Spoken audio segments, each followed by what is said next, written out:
Bueno, buenos días. Les doy la bienvenida a esta mesa temática del día lunes, cuyo título es Literalidades, Música, Cine y Pintura. Vamos a comenzar la mesa con la primera expositora, Luciana Di Milta, de la Universidad Nacional de Mar del Plata, becaria también de CONICET. El título de su ponencia es En boca de la mesa, lo público es secreto, para una lectura desde el archivo de la mesa, tratado poetilógico de Darío Cantón. Gracias, Hernán. Número 1. Serialidad y acumulación.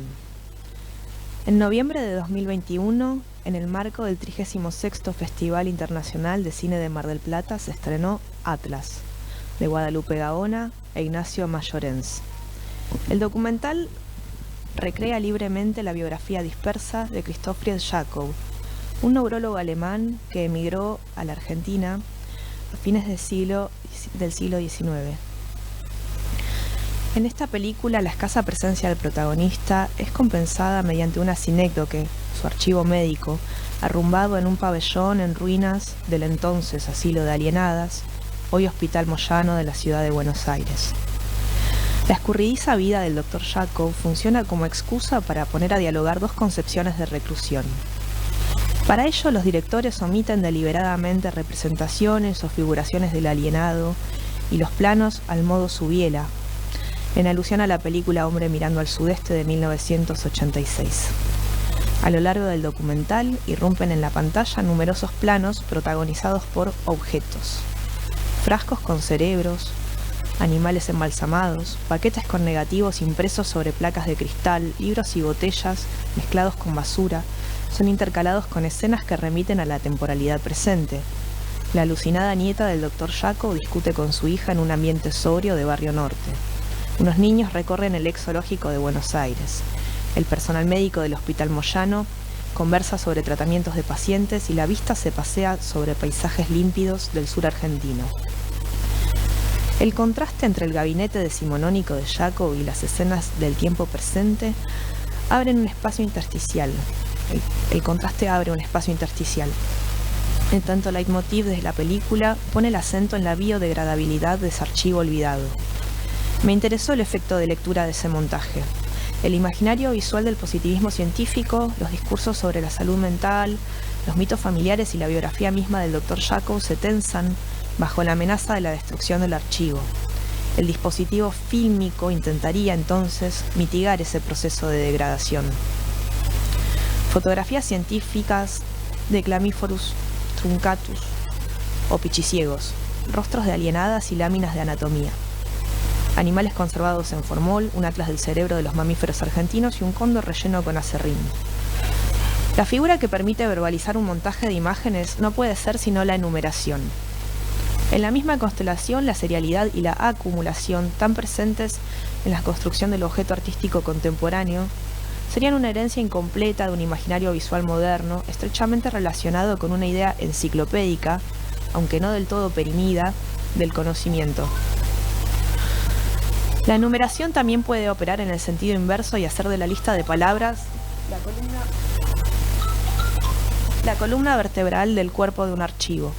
Tal es el caso de la conformación del archivo Cantón. Entre los años 2000 y 2017, bajo el título único de la misma llama, Darío Cantón publica los 8 tomos y 9 volúmenes de su serie autobiográfica.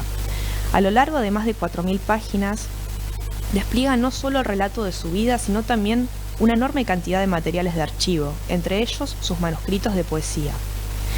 El plan de este trabajo faraónico comienza a tomar forma a fines de la década de 1970, con la convergencia de dos proyectos de escritura unidos por un mismo interrogante sobre la trascendencia del nombre de autor y el devenir de la obra. Así, la figura del archivo organiza una enorme amalgama documental, tanto textual como visual, que parecería estar destinada a prolongar en el tiempo una esencia de la obra literaria. Como señala Sergio Tscheife, que en su ensayo No hablen de mí, una vida y su museo, la estrategia curatorial del autor se presentará como una intervención ecuánime e imbuida de objetividad, ayudada por la autoridad obvia de lo libresco.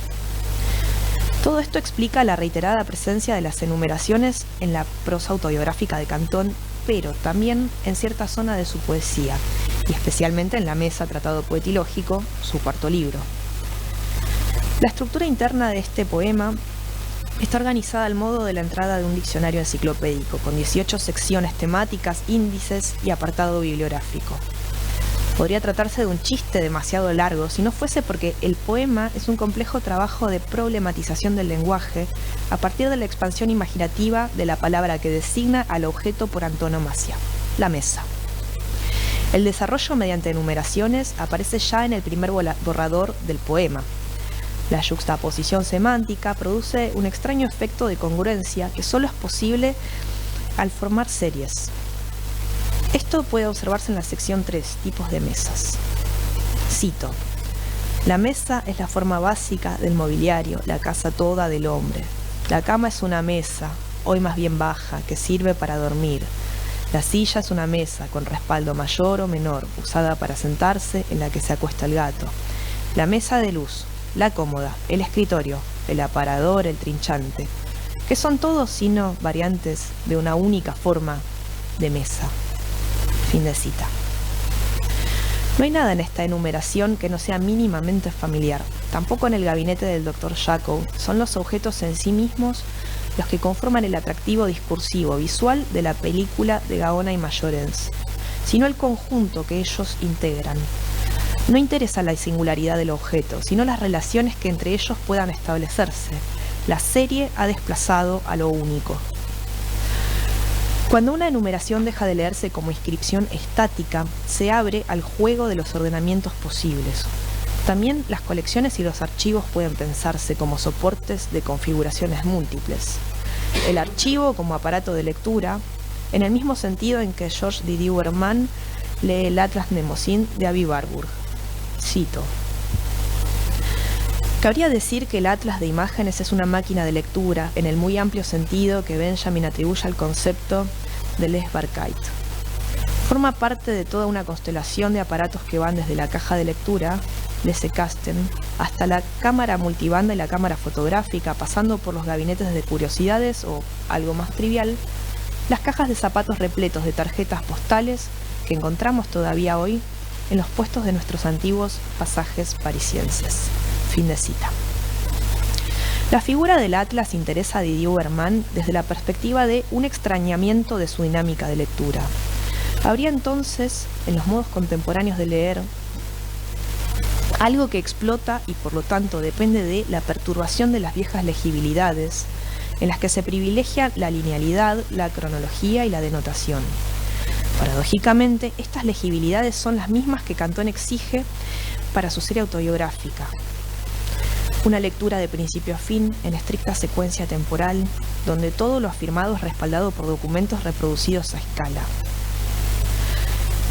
En este plan de escritura pareciera subyacer una concepción científico-notarial del archivo, pero pese y gracias a la rigidez misma de la estructura cronológica, la prosa que relata la construcción de su archivo es de una enorme fragmentariedad textual y visual, lo que hace de esta autobiografía una superficie móvil, abierta a múltiples recorridos de lectura.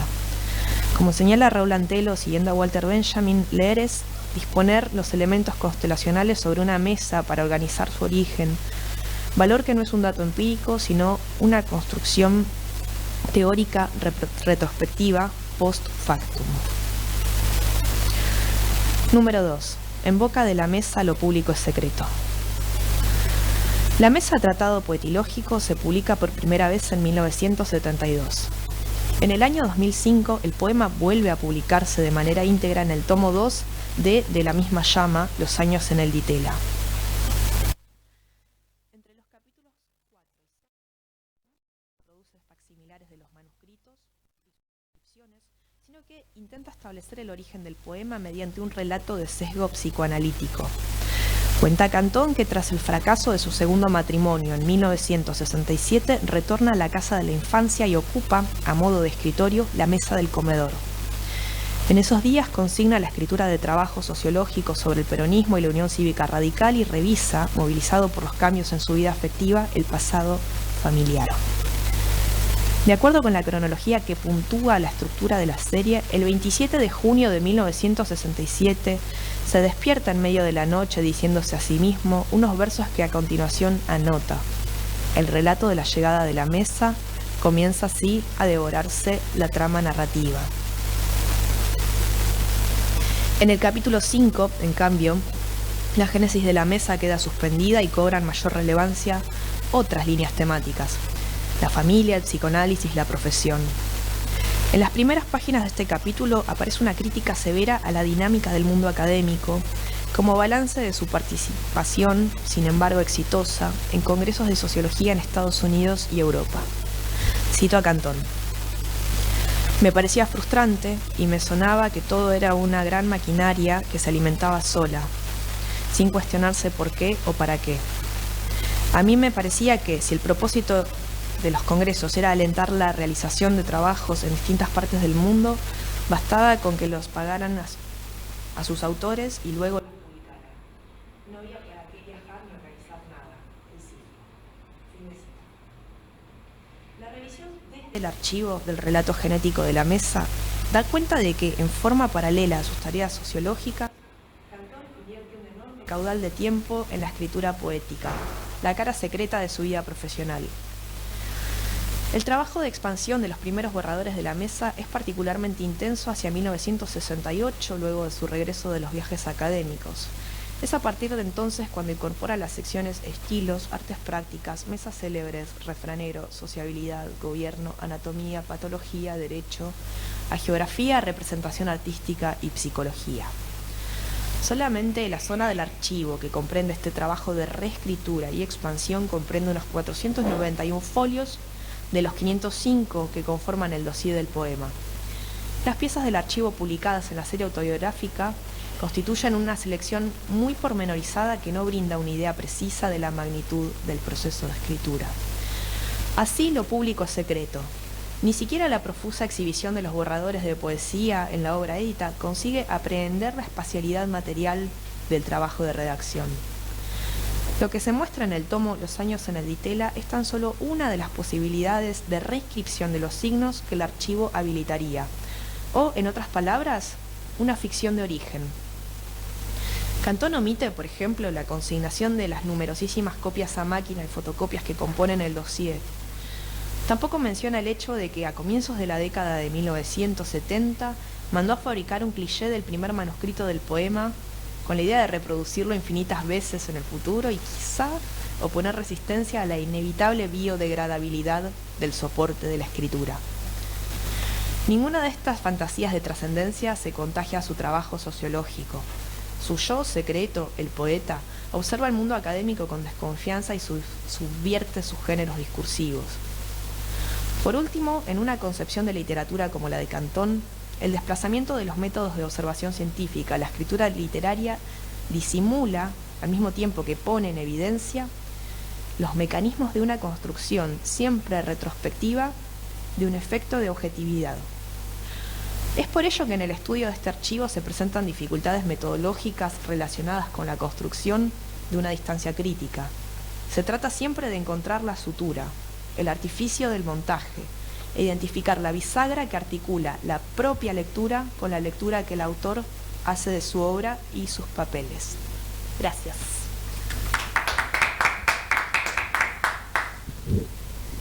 Muchas gracias, Luciana. Vamos a continuar ahora con Quimei Juliá.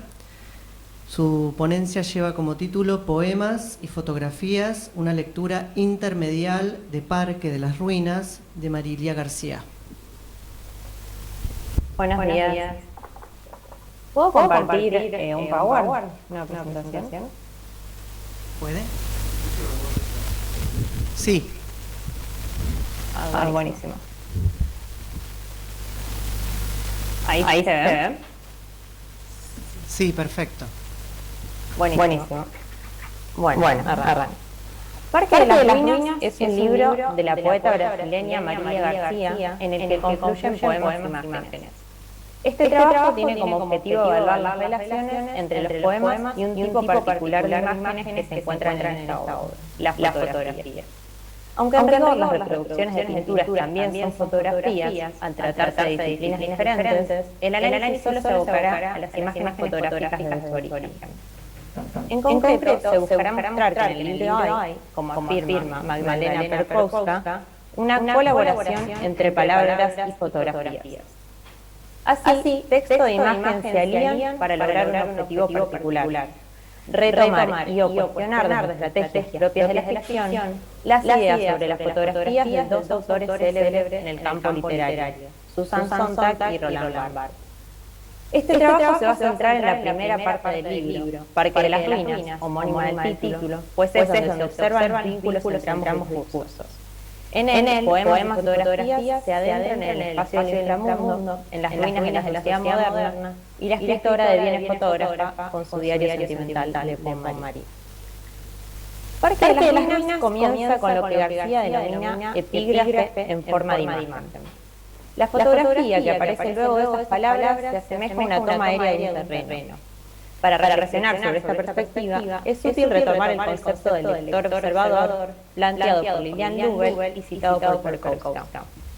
En esta primera página de Parque de las Ruinas se produce una disociación entre el observador y el lector. El segundo está leyendo la fotografía como una parte textual, el epígrafe, mientras que el primero ve una toma aérea.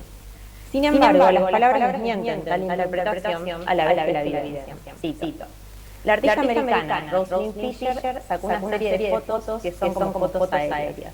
Estas imágenes podrían ser una especie de atlas del tiempo, pues consisten en registrar un pequeño instante de la vida de la lágrima. Cierro cita.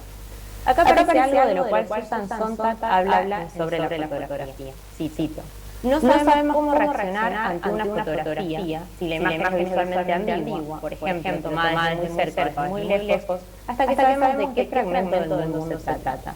Cierro cita. Como acompañamiento de una fotografía, la palabra tiene el gran poder de generar una interpretación unidireccional que en la imagen no se encuentra implícita. Al retardarse por unos instantes de información de que trata de la imagen de una lágrima, al no anunciarse antes de la fotografía y al presentarse la imagen como una parte textual, se le da un espacio amplio al observador. En esta posición de igualdad dialogan entre los diferentes discursos dos elementos que van a ser centrales a lo largo del libro. Desde la fotografía, la espacialidad; desde el poema, la emocionalidad. La fotografía dirige a los lectores observadores al poema, mientras que el poema permite nuevamente la fotografía, que ahora se puede interpretar de otra forma. Después del epígrafe hay un primer apartado en el que la idea de ruina es central. Ahí, tanto en el plano del lenguaje como en el de las imágenes, surge un problema. El yo lírico anuncia, cito: es difícil mirar las cosas directamente, más aún cuando están destruidas. Cierro cita. Además, aparece una especie de nota dentro del poema, de fin ruina. En un mundo en el cual, si nuevamente todo parece desmoronarse, cierro cita, como anuncia el yo lírico del Parque de las Ruinas, el rol de la fotografía se vuelve central. Se convierte en esa mirada indirecta que permite percibir las ruinas. Estas se capturan con un ojo no humano, sino mecánico, y esa mirada previa es la que las personas pueden observar. Así, mediante las fotografías de ruinas que se encuentran en este apartado, el observador puede acceder al concepto que les ve dado el lector. Hay un saber que va más allá del lenguaje y que solo puede ser apresado por la cámara. Sontag afirma que, cito: todas las fotografías son un memento mori, precisamente porque se seccionan en un momento y lo congelan. Todas las fotografías atestiguan la ansiedad y solución del tiempo. Cierro cita. Pero lo que plantea este libro va un paso más allá. Las fotografías son las que pueden mirar esta disolución directamente, sin mediaciones. Por su parte, las palabras envían a las fotografías hacia el presente, la sacan del pasado absoluto de la pose, cierro cita, que menciona Barthes como propio de estas imágenes. Si la primera fotografía de las lágrimas tenía el rol de una parte textual, el epígrafe, las imágenes de este apartado ocupan el lugar de la edición de ruina. En ambas ocasiones, los poemas colaboran, en términos de Perkowska, con las fotografías, llevándolas un paso más allá de su lugar habitual. En el cuarto apartado comienza una parte relevante y extensa, el diario sentimental de Montmartre. Este es mencionado en el último verso del apartado anterior, pero está introducido en forma de fotografía incluso antes del tercero. Se trata de una imagen que ocupa una página entera, en la que se ve el Montmartre tras un cartel que indica su nombre. Este recurso anticipatorio también sucede con otro espacio, la chacra del cielo, aludido en el primer apartado, pero con fotografía, que ocupa una carilla entera y es un cartel con el nombre del lugar, al igual que sucede con el puente, se encuentra una página antes. El observador accede al tema antes que el lector, pero también viene la lectura en los carteles de las imágenes que indican de qué lugares se trata. No obstante, las ventajas innatas de la lectura como establecedora de una interpretación unidireccional, mencionadas por Sontag, son aminoradas por el lugar privilegiado que las fotografías tienen en el libro. Al introducirse antes del texto, el observador puede leer la imagen sin condicionamientos verbales. El diario de Marie tiene el siguiente objetivo, cito: todos los días a las 10 horas sacar una foto desde el mismo ángulo del puente, una foto diaria que pueda decir algo sobre estar aquí. ¿Cuál es la geometría de la ciudad, el color de los carteles, quién pasa en aquel momento exacto? El yo lírico se convierte en fotógrafo. El lector observador se fija con lo que podríamos denominar fotógrafo-escritor. Tanto la mirada como la lectura, la fotografía como la escritura, son centrales en el libro. Lo que busca fotógrafo-escritor es ver el lugar y se pregunta si es posible, cito, ver el paso del tiempo en esta repetición. Cierro cita. Sontag considera que la fotografía pueda capturar procesos, cito. Así como una fotografía fija que permite demorar cuanto nos detesta en un solo momento, contradice la forma misma de la película, un conjunto de fotografías que congela momentos en la vida o en la sociedad contradice su forma, la cual es un proceso, un caudal en el tiempo. La vida no consiste en detalles significativos, iluminados con un destello fijados para siempre. La fotografía sí. Cierro cita. Sin embargo, la fotógrafa escritora del Parque de las Ruinas se resiste hacia la imitación. Así como las fotografías de lágrimas son consideradas, cito, un atlas del tiempo sentimental, cierro cita. Es decir, el espacio de un tiempo. El diario de Marie también busca capturar un tiempo. Para lograr este objetivo, la propia fotógrafa escritora debe convertirse en observadora lectora y jugar con los espacios y los tiempos. En los poemas plantea que, cito, a veces la lectura es un juego de escalas. Es necesario acercarse al punto de perder el todo, pero otras veces es necesario alejarse mucho del texto. Cierro cita. En otras ocasiones se requiere una instancia temporal para leer. Se precisa práctica y perseverancia para encontrar, cito, algo que ya estaba ahí, pero necesita una mirada de afuera para volverse acontecimiento extraordinario. Cierro cita. Hay cosas que no se pueden apreciar con la mirada, o que esta no puede encontrar significativas, porque es necesaria una distancia temporal o espacial. Pero no son parte de la vida. Al referirse a los campos de concentración que unos pilotos norteamericanos fotografiaron sin saber, y que recién, muchos años después, fueron reconocidos como tales, cito, cuando empezaron a ver las fotografías con otros ojos, algo aparece. Una verdad que aún no existía. Cierro cita. La distancia temporal crea una verdad que permite volver a mirar el pasado con otros ojos. La fotografía no es un momento en la vida, sino una puerta que posibilita una relectura del pasado. Lo infraordinario de la vida, lo más banal y cotidiano, concepto que García toma de George Perec, se convierte en extraordinario mediante esa mirada alejada espacial y temporalmente.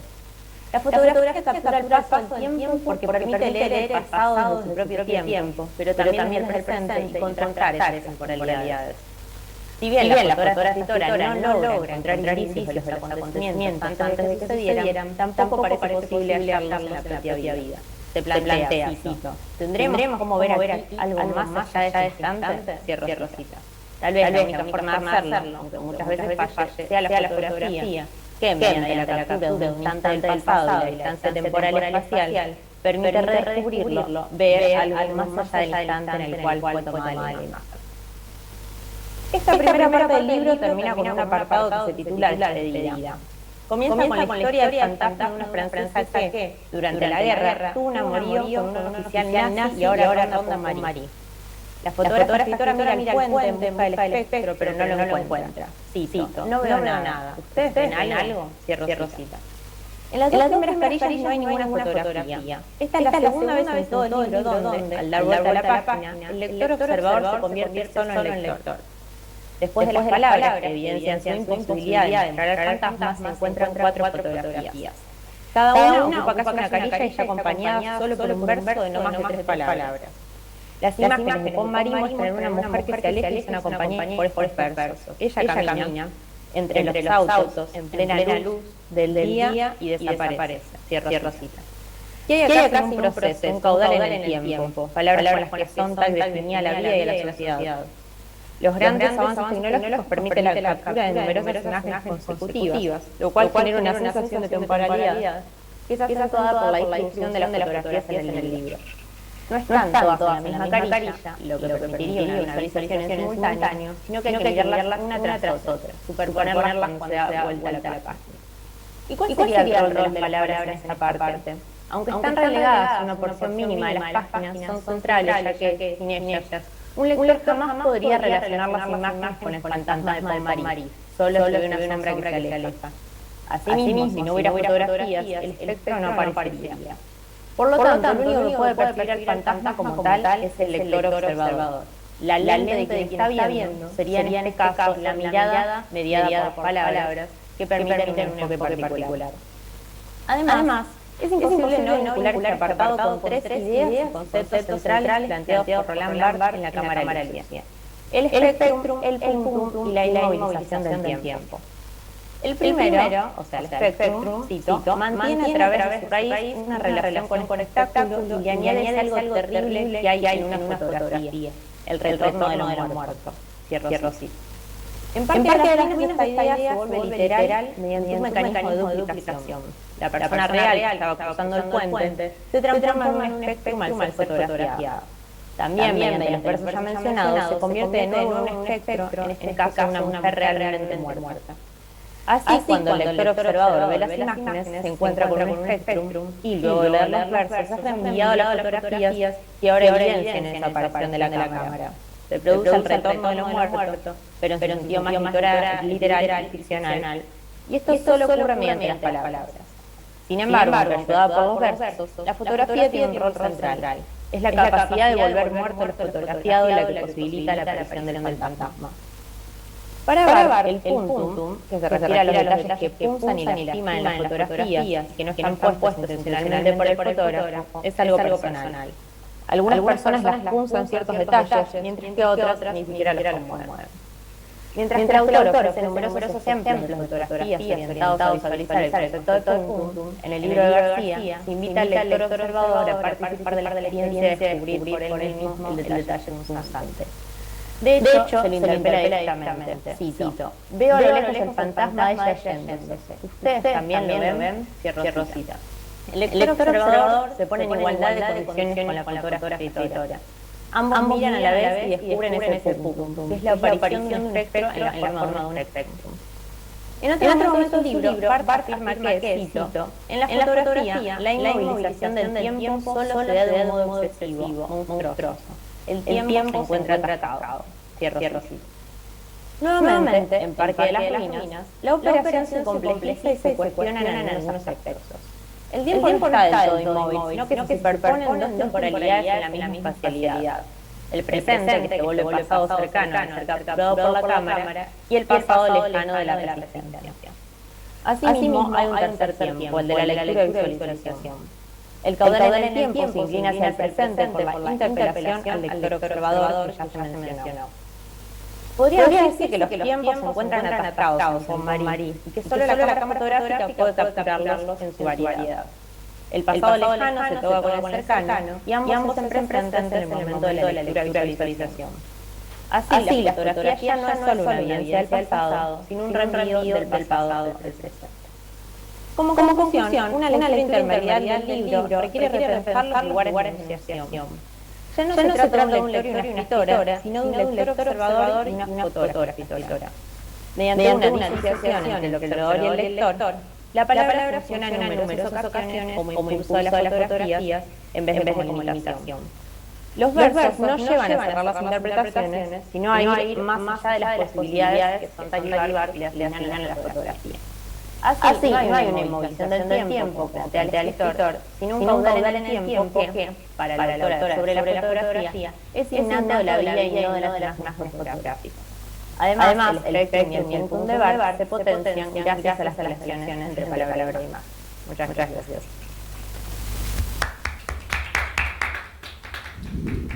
Muchas gracias, Kimei. Vamos a finalizar esta mesa con la ponencia que lleva como título Desplazamientos, Música y Literatura en la Primavera de Puntuación de Victor Rameau, de Hernán Morales, quien les habla. El 19 de junio de 2013, el músico y escritor brasileño Victor Rameau presenta en Ginebra una conferencia titulada A Estética do Frio. Allí, desde una reflexión que no pretende en modo alguno explicar su estética, ofrece claves para comprender un problema muy vinculado no solo con su concepción artística, sino con un etos que evoca la mirada regionalista de Gilberto Freire, la región del frío de la que emerge la ciudad natal de Ramil, Pelotas. Sería la atmósfera singular el encuadre de sus producciones musicales y literarias, donde se generan temáticas, imágenes, perfumes y ritmos de un Brasil diferente del que prima en el imaginario extranjero. Así, dicha estética remite a un modo de existencia del sur contrario al jeito tropical, contexto que bajo la lupa de Rameau sería el influjo, por una relación opuesta, y una estética del calor, el ritmo acelerado del carnaval. Esto es un hecho manifiesto en sus trazos biográficos cuando refiere la extrañeza y el exotismo provocados durante los años de residencia en Río de Janeiro, experiencia que define como la vida de un exiliado en su propia nación. Así, desde ese contraste toma conciencia de la singularidad entre sus hábitos del frío, el clima frío, las prácticas gaullas, el chimarrón y el modo de vida rápido, urbano y alegre que evoca la procesión del carnaval. También en la samba canção, un sonido familiar pero opuesto a su región de clima temperado, espacio donde prima el sonido de la milonga, por ejemplo. Este sentir resulta profundo en habitantes de un sur brasileño marcados por la fractura interna, aquella batalla farroupilha que fue el impulso libertario que se instauró entre los años 1835 y 1845, constituyendo con ello el proyecto trunco de la República Riograndense, provincia de Río Grande, incluso hasta Santa Catarina. Es una fecha que hasta el día de hoy se conmemora en varias ciudades de la región como una marca identitaria, diferenciadora y reivindicadora. Esta zona, fronteriza por el contacto con Argentina y Uruguay, se le presenta a Rameau como el lugar propicio para un tempo lento. La morfología pausada de la milonga canción es una música que poco tiene que ver con la zona tropical y el acelerando carioca, una puntuación que forja la respiración narrativa de sus textos como espacio construido, diría Bachelard, a partir de la propia existencia. Lo gauchesco marca la pauta sonora de su música en el hombre, cito, misto de homem do campo e herói que o escritor brasileiro Euclides da Cunha, em seu clássico Os Sertões, definiu como essa existência quase romanesca. Popularmente é visto como valente, machista, bravateiro, um tipo que está sempre vestido a caráter e às voltas com o cavalo, o churrasco e o chimarrão. Fin de cita. Por esa razón, elige este género para explorar un interior que dialoga con el paisaje de la pampa desolado y frío. Cito, me soava uma poderosa sugestão de unidade a expressão musical y poética do frío por excelencia. Fin de cita. Es una música constituida en base a las sonoridades del tono menor, simplista y monótona, lenta, repetitiva y emocional, cercana a la melancolía, a la densidad y la reflexión. Apropiada tanto para lo épico como para lo lírico, la milonga encarna de modo perfecto ese escenario de lo frío, que en la voz y la guitarra suaves de Rameau se vuelven música nostálgica, intimista. Cito, havia uma correspondência direta entre a forma ideal da milonga e as ideias que norteavam a minha busca daquela concepção fría. Fin de cita. Aunque el distanciamiento es fuerte, de todas formas, Rameau no aparta del todo la influencia de los ritmos del calor en sus producciones. Su canción Now Seu, por ejemplo, mezcla la forma de la milonga con los aspectos rítmico-melódicos de la samba y de la bossa nova, empleando rasgos similares en la armonía repetitiva de acordes, el uso de cromatismos y la melodía redundante plagada de silencios. Es importante recordar que la milonga, en sus tres aspectos fundamentales, danza, canción y acompañamiento para payada de contrapunto, como señalan García y Rodríguez, marca un etos característico de una región hermanada por la presencia fuerte de un sentir rioplatense.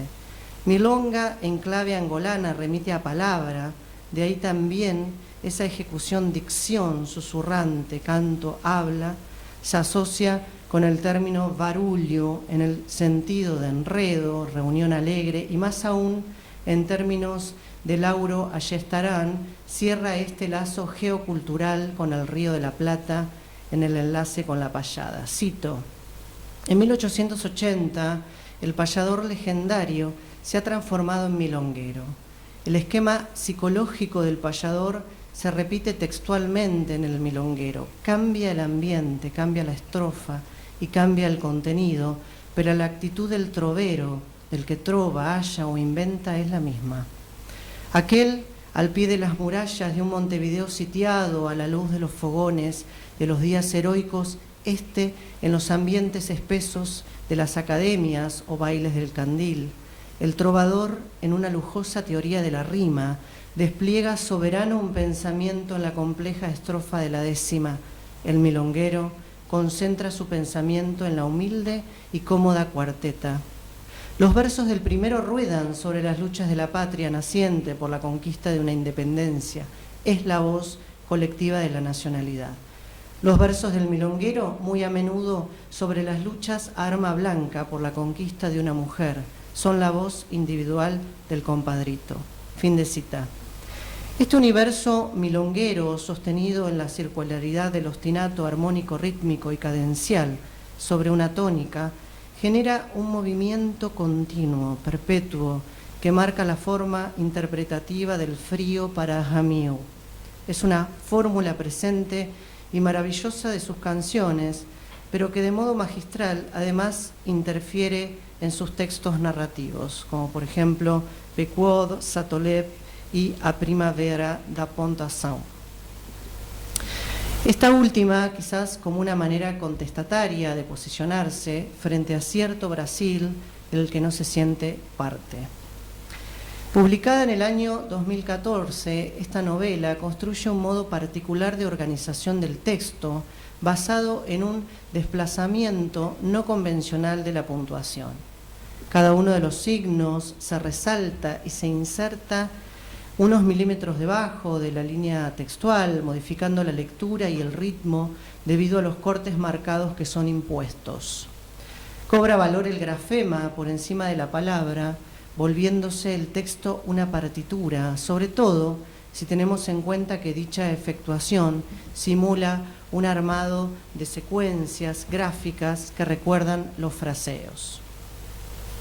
La función gráfica, diríamos de algún modo secundaria, de la puntuación en la página, aquí se revierte, dado que los signos generan un sonido sentido, diría José Miguel Wisnicki, en lo visual. De aquí que las marcas, simulando anotaciones en las páginas, diseñen un recorrido tonal que es posible homologar a las alturas en una partitura. El ejercicio de lectura se desvía en un desciframiento musical que fracciona e impone un ritmo lectovisual.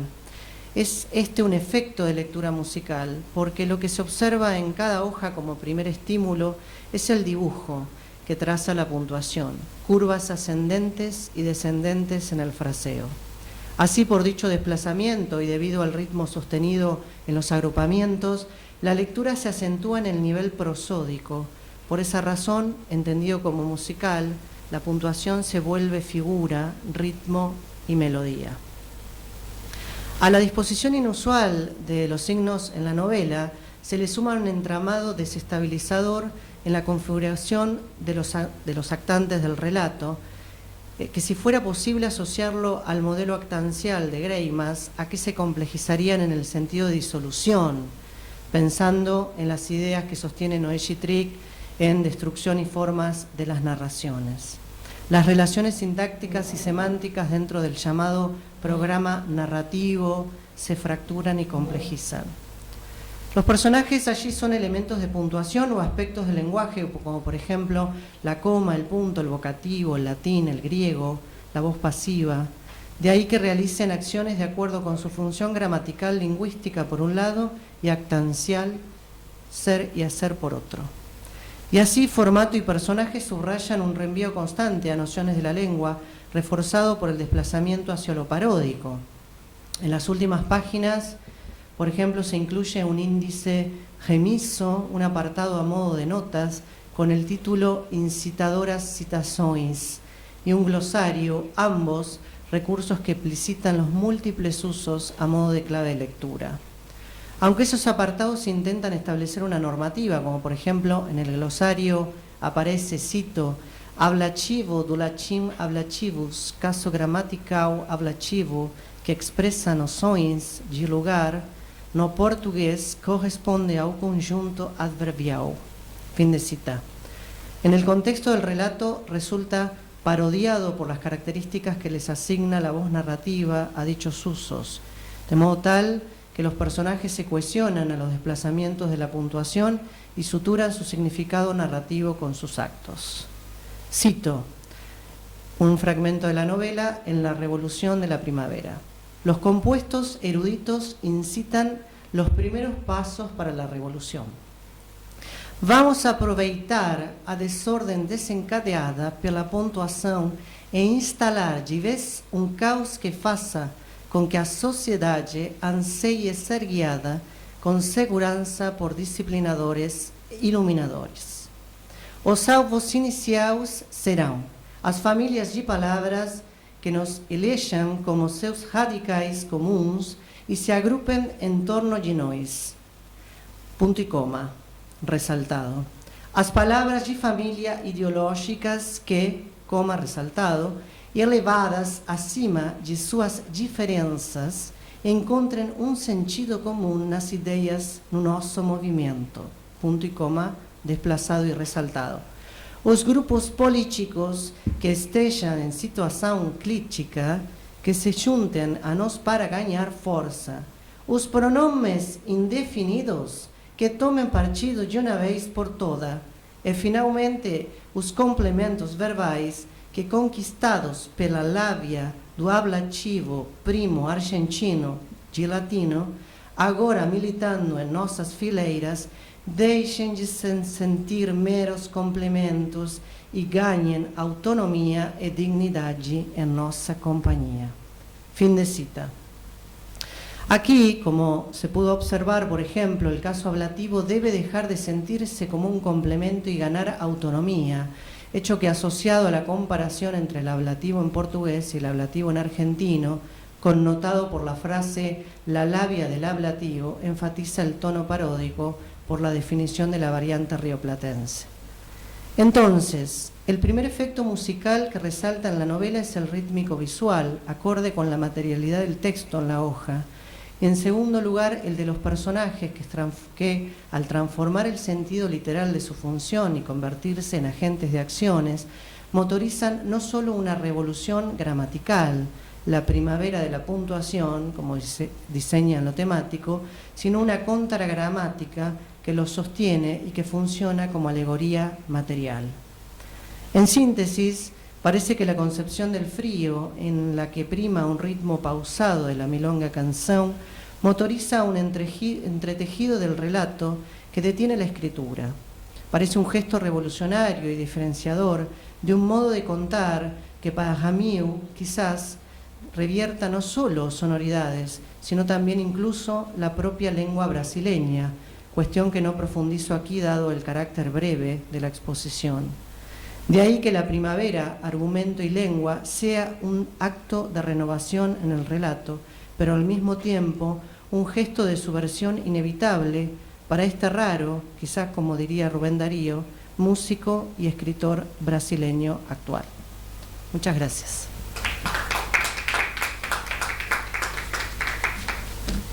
Bueno, nos quedan unos minutitos para algunas preguntas, comentarios.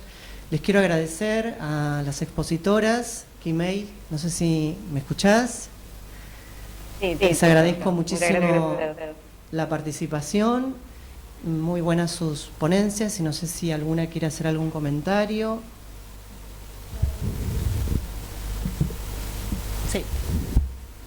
No. Kimei. Sí. Sí, perdón, no escuché. Si querés hacer algún comentario, una pregunta.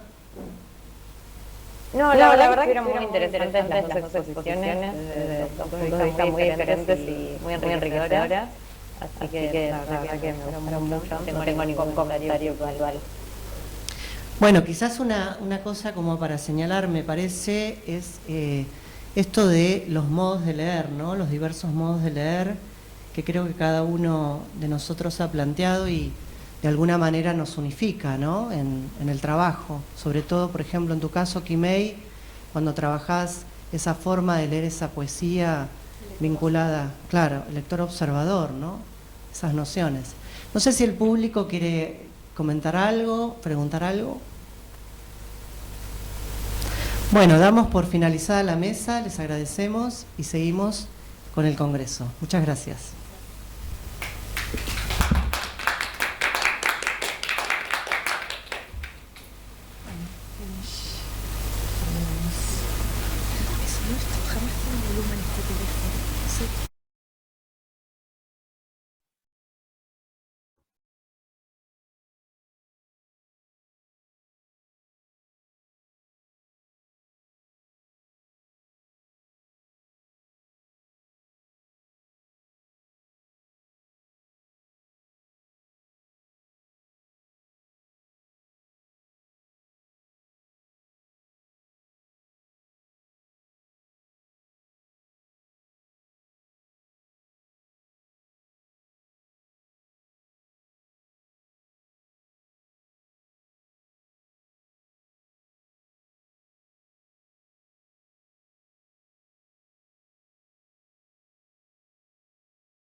Recording